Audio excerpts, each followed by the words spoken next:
Vi har lavet det her forsøg med polære og upolære stoffer her, og den første vi har her, det er så vand og rensebenzin og diode her i den her. Og som vi kan se, så ligger vandet det ligger hernede i bunden af det her reagensglas her.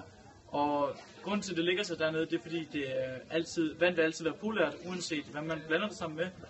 Og heroppe ovenover, der har vi så rensebenzin til at ligge her ovenover. Og det vil så sige, at den ligger så ovenpå vand, det gør den upolær her. Den ligger ovenpå. Og så har vi diode, som giver den her farve her, som så også bliver upolær. Så vand hernede og rensebenzin heroppe sammen med diode. Så har vi den næste her.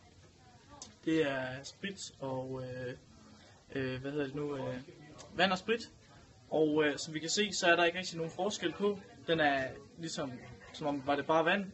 Og det er fordi, at både vand og sprit er polært. Eller sprit er sådan delvis polært og upolært. Den har facetter for begge dele.